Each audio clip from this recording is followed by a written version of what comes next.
Hello, good morning, everyone, and welcome to this press conference here in Davos, which is on a global gamble of relying on liquefied natural gas for the energy transition. My name is Matthew Phillips, and I'm at Global Optimism. We're going to hear today on perspectives on President Trump's promise reaffirmed on Monday to drill, baby, drill. He's now lifted the freeze on LNG export permit applications, which will turbocharge LNG from the US, which is already, in fact, the global leader on LNG exports. I'm delighted to say, though, we've got four experts with us here who will talk us through the risks of LNG for energy security, for climate and economic stability, and for competitiveness. All of this press conference is going to be on the record, and we will also have Q&A. So I'm pleased to welcome four distinguished guests. We have Dr. Robert Bob Howarth, a biogeochemist and environmental scientist from Cornell University.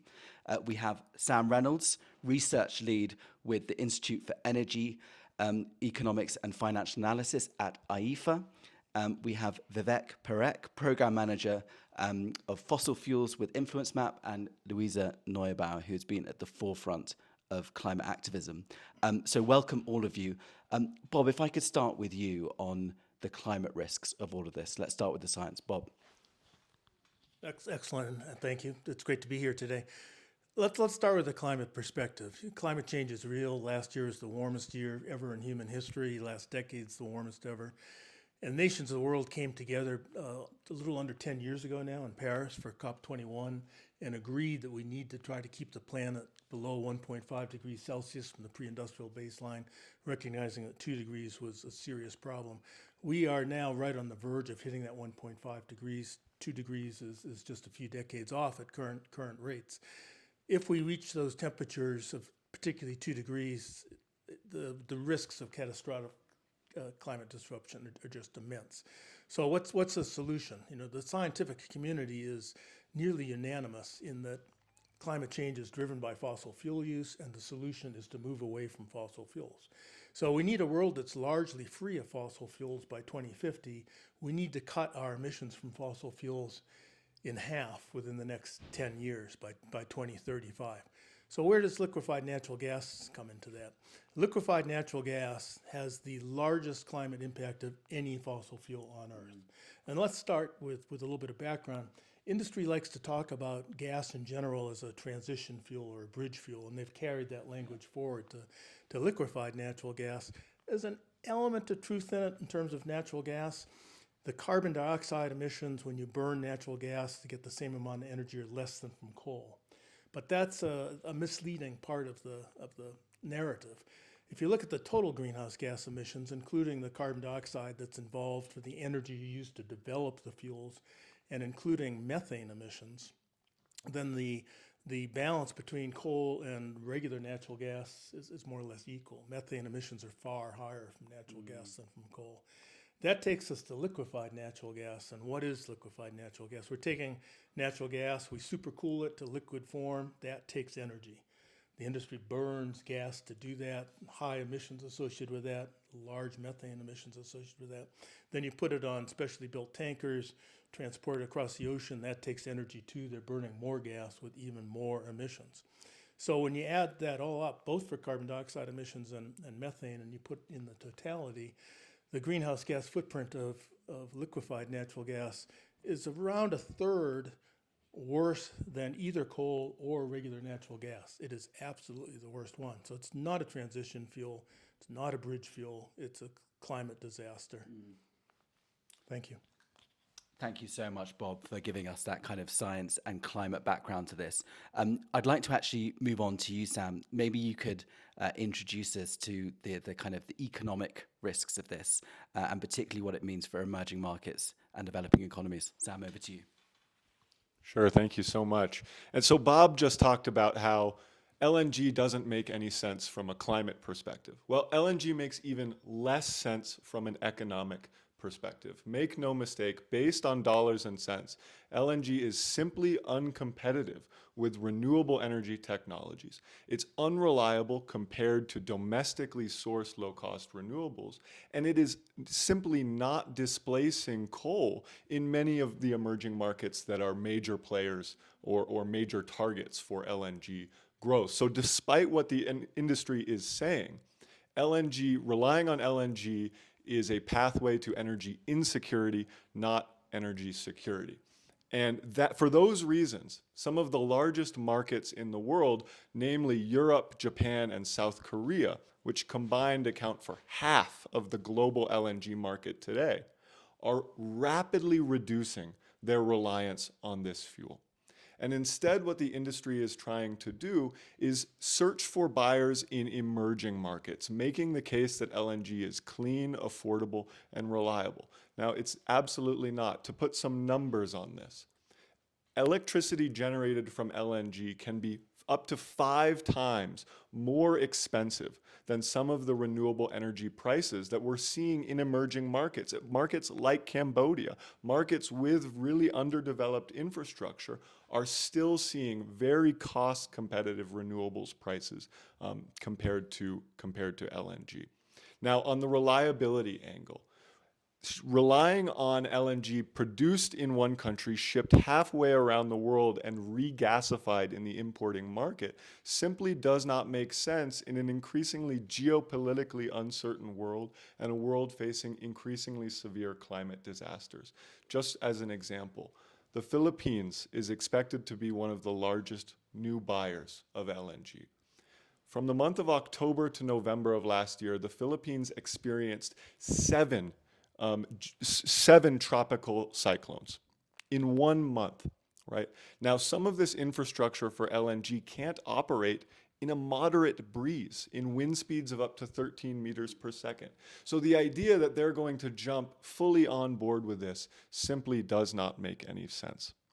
So that's the demand picture. The demand picture looks very fragile, but at the same time, investors in new supply are jumping whole hog into new LNG export facilities. We are headed for an unprecedented rate of growth in new LNG supply. Now, as more supply comes online and the demand picture looks increasingly weak, the investment case for LNG starts to dwindle. And in my view, there is serious financial risk here for LNG investors. Now, what's the bottom line? The bottom line here is that investors in companies like Shell, BP, Total Energies, some of the major players in the LNG industry, have to be demanding more transparency around financial risk, around what the market is going to look like in 10, 20 years' time, and what the way forward is in terms of renewables and actually clean solutions. So financially, LNG is clearly a dead end. Thank you.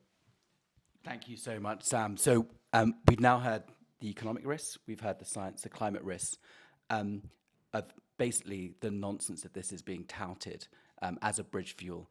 But Luisa, I wonder if I can turn to you, because clearly this isn't necessarily getting the cut through that we need at a political level in terms of a grassroots level either. So I wonder if you could maybe set out that context, what we need to be looking out for. Luisa. Yes, thank you so much. Thank you so much for having me. Well, we've heard we heard about the bigger picture that we're finding ourselves in. The first time I was at the WEF in Davos was 5 years ago, and literally everyone here talked about the climate, making all the big promises, explaining how now is really time to turn the page and to get really robust and strong and reliable on climate action. And what happened in these 5 years, on the one side, we actually saw that the energy transition took up speed in a very unprecedented dimension. Some of the most, exciting and progressive models were overtaken by reality, because the demand for renewables has risen, because countries like Germany, long time very much dependent on coal, has now really fully gone into renewables, making sure that today, on an average day, more than 50% of our electricity is produced by renewables. And we're just one of the many countries really going for this. What has also happened in the last 5 years, as climate promises have been made and the renewables have taken up speed, we saw fossil fuel industries really getting scared about this for all the good reasons, because any climate target, any climate promise, any renewable bill and policy is a direct threat to the existence of fossil fuel industries that have made billions of profits with providing energy on the one side, but also with destructing our only planet on the other side.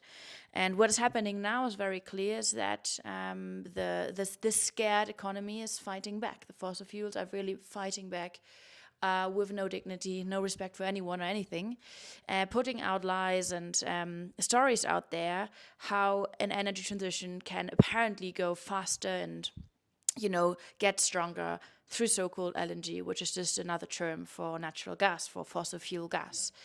And what does this mean? It means that globally right now, we are on the edge of actually going fully into renewables, getting independent from fossil fuel autocrats, from unreliable fossil fuel sources, getting independent from more and more climate destruction through fossil fuels. And just now, fossil fuel industries are jumping in, wanting to reverse this course, wanting us to kind of, turn around 180 degrees and go back to fossil fuels under a new name, with maybe a bit of a green feeling to it.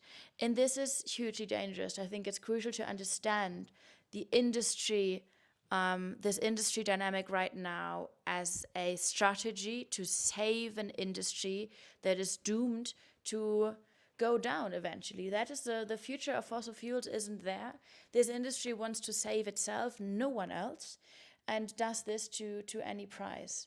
And now I hear in Davos and in many other places people saying now, well, we can't, we don't have the time for the climate right now. We have an economic crisis. We have so many other things to do. And just because we have so many other things to do, just because there's so many crises around in terms of geopolitics, in terms of war, in terms of economy and inflation, because of all of these crises existing in the space, it is so crucial to not let go on our climate promises, to not reverse the renewable transition that we so desperately need, because we can guarantee anyone out there that none of our other crises that are severe and that are out there are going to get any better as long as our climate crisis is escalating. And that is not just me saying this is the WEF itself putting it out there, claiming or making sure that, well, putting out the report saying out of the biggest risk for the world economies, the four most severe risks are all related to climate disasters. So long story short, I propose we do not let those decide over our renewable transition that have clearly no interest in a transition to renewables, which is the industries. I propose we distinguish carefully between rigorous greenwashing and real solutions and real answers. And for God's sake, let's look at the numbers. This is not about morale. This is not about being the better person or being the better country. This is about looking at numbers, at what makes us financially stable, economically stable, and climate stable. And this is not LNG. It's not a bridge technology. It's a dead end. Thank you, Luisa. Luisa, you were just talking about this is the last gasp of an old industry, a scared industry fighting back on behalf of fossil fuels. Now, Vivek, you've actually been collecting data on exactly how these narratives are being deployed by corporates with influence maps. So I wondered if you could talk us through the narratives and the lobbying that is being conducted based on the research that you've done. Vivek. Yes, thank you for having me. So we've been collecting data looking at how the corporate sector has been influencing climate policy. And one thing that we can take away is that LNG is being promoted by industry through misleading narratives while the climate crisis worsens. Authoritative bodies on science and energy, such as the Intergovernmental Panel on Climate Change and the International Energy Agency, have been clear. New fossil fuels is a significant risk to meeting 1.5 degrees. The IPCC state that new fossil fuel projects will likely be decommissioned, shelved, or be underutilized, while the IEA simply state we need no new fossil fuels. Yet, we see the US oil and gas industry dominating LNG advocacy in 2024, and they've relied on key policy moments, such as the LNG pause and the re-election the US election, to capitalize on these moments to drive home this agenda. And they've really relied on a broader strategy of influencing. This has involved looking at advocating to policymakers, influencing the media messaging, and relying on industry associations to drive home these misleading narratives. Industry associations across influence map analysis come across as the most obstructive actors in this process, and they really drive home these misleading narratives. And by misleading narratives, the three ones that we identified the most in our analysis are that LNG is a climate solution, LNG supports energy security, and LNG promotes jobs and economic growth. So firstly, calling it and labeling LNG as clean or a climate solution. Well, I mean, the research is really clear. LNG is just another fossil fuel. It has significant methane emissions, and these methane emissions tend to be highly underreported. Secondly, we also have a lot of data showing that industry has been advocating to weaken and repeal these methane regulations. So while touting LNG as a solution and saying it's climate friendly, they're also weakening the same emissions that would ensure that methane leaks are reduced. Secondly, by labeling LNG as supporting energy security, we've actually seen the IPCC clearly state that renewable energy deployment improves energy access and diversity, which supports and provides benefits for energy security. Therefore, completely taking apart the argument about LNG and energy security. I mean, as Sam and the other panelists also mentioned, there's no security around the gas demand. EU has also got targets to reducing gas demand. So this argument falls apart. Thirdly, around LNG securing and providing jobs and economic growth, well, greenhouse gas emissions will continue to rise, exacerbating climate change impacts, providing real detrimental impact, specifically to long-term energy security.